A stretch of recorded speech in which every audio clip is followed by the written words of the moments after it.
আমাদের নতুন বাড়ির প্রথম বেজ নামানো হচ্ছে। আমাদের স্বপ্নের বাড়িটা দেখতে হবে ঠিক এমন। আর পুরো বাড়িটাতে আমরা গ্লাস ইউজ করেছি অনেক বেশি। তবে বাড়ির লুকটা ঠিক এরকম আনতে যে আমাদের কত সময় লাগবে সেটা এখনো জানি না। মাত্র তো কাজ শুরু হয়েছে, তবে ইনশাল্লাহ খুব দ্রুতই আমরা বেজের ঢালাইটা কমপ্লিট করব। হ্যালো এভরিওয়ান, কি অবস্থা সবাই কেমন আছেন? আমাদের এই পুরোনো ঘর দুইটার পাশে যে নতুন বাড়িটা হচ্ছে, সেই বাড়িটা কিন্তু এই ঘর দুইটার থেকে অনেক বেশি উঁচু হবে। এই যে দেখেন পিএল লেখা যেখানে, এই পর্যন্ত উঁচু হবে। বলতে গেলে এই পুরোনো ঘরের একেবারে মাঝ বরাবর। আসলে বাড়িটা রাস্তা থেকে উঁচু করতে গেলে এই পর্যন্তই করা লাগবে, কিছুই করার নেই। তো আজকে মোটামুটি সবগুলো বেস তারপর কলাম তৈরি হয়ে যাচ্ছে আমাদের। আর এখন বেসগুলোকে গর্তের মধ্যে নামানো হবে। আমি কিন্তু বাড়ির কাজ খুব দ্রুত গতিতে আগাচ্ছি, তবে দেখা যাক এই গতিতে কত দূর শেষ করতে পারি। আচ্ছা, ভিডিওর মাঝে আপনাদেরকে বলি কিভাবে চা খাওয়ার মাধ্যমে নিজেকে একেবারে ফিটফাট রাখা যাবে। এটা হচ্ছে একদম অর্গানিক স্লিমিং টি, যেটা খেলে মাসে 4 থেকে 5 কেজি পর্যন্ত ওজন কমানো সম্ভব। বেশিরভাগ সময়ের বাইরের এত খাবার খাওয়ার পরেও কিন্তু আমি একদমই মোটা হই না, কারণ নিজের ওয়েটটাকে কন্ট্রোল রাখার জন্য আমি প্রতিদিন খালি পেটে সকালে এবং রাত্রে কিন্তু এই চাটা খেয়ে থাকি। আর এই চাটা আমি নিয়েছি ইউনিক কালেকশন ফেসবুক পেজ থেকে। তাদের পেজটা কিন্তু আমার ডেসক্রিপশন বক্সে মেনশন করে দিয়েছি। এই চাটা খেলে শরীরের যে অতিরিক্ত চর্বি থাকে সেটা শুষে নেয়। তবে হ্যাঁ, অবশ্যই মিষ্টি জাতীয় খাবার কিন্তু অ্যাভয়েড করতে হবে। আর এই চাটা একেবারে অর্গানিক হওয়ার, এটার কিন্তু কোনো সাইড ইফেক্ট নেই। সো নিজেকে ফিটফাট রাখার জন্য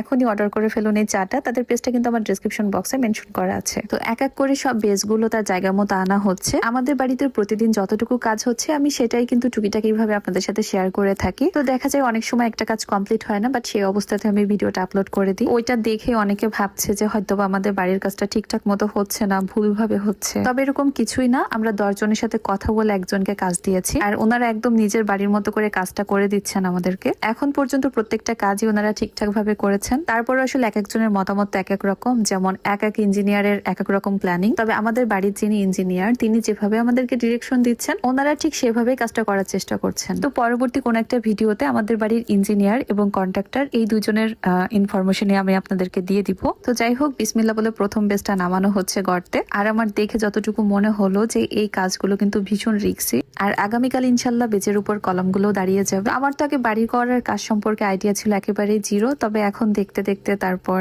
সাথে থাকতে থাকতে মোটামুটি একটু আইডিয়া এসেছে। আর নিচের গোল গোল ওইগুলোকে মেবি ব্লক বলা হয়, সিমেন্ট দিয়ে বানানো হয়েছে। আমি নিজেও একটা বানিয়েছিলাম। আর এই তো আমাদের বাড়ির যত গাছ ছিল সেই গাছগুলো কাটার পরে সেটা থেকে এতগুলো কাঠ হয়েছে। আর আমাদের পুরো বিল্ডিং এ এই কাঠগুলোই বারবার ইউজ করব, এতে করে আমাদের বেশ খরচ কম পড়বে। আর এই তো বেসগুলো ঢালাইয়ের জন্য এখন এই কাঠগুলো দিয়ে ফ্রেম বানানো হচ্ছে। আমি তো চেষ্টা করছি এখন প্রতিদিন 2টা করে ভিডিও আপলোড দেওয়ার, বাট এই 6 মিনিট বকবক করতে গিয়ে আমার মাথা পুরো নষ্ট হয়ে যায়। মাঝে মধ্যে ভয়ে যে কি থেকে কি বলবো সেটাই বুঝতে পারি না। আচ্ছা, আপনাদের কাছে একটা প্রশ্ন করি, মানুষের শারীরিক পরিশ্রমের কষ্টটা বেশি নাকি ব্রেনের পরিশ্রমের কষ্টটা বেশি? যারা এই প্রশ্নের উত্তরটা জানেন তারা অবশ্যই কমেন্ট করে একটু জানাবেন। তো যাই হোক, আজ আর বকবক করতে পারছি